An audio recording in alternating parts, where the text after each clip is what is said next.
waxaan oran lahaa dawladda dhexe ha ilaaliso waxa heshiiska lagu yahay dastuur baa lagu heshiiyey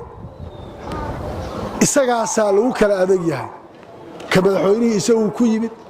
speakerku isagu ku yimid baarlamaanku isagu ku yimid prime ministerku isagu ku yimid haddii isaga la waayo Soomaaliya way isgaratay ninka xoog badan ma jiro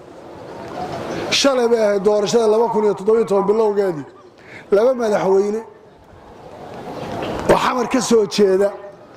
oo awood ku lahaa baa labada dhinac ka taagnaa madaxweynaha la doortay oo laha guulayso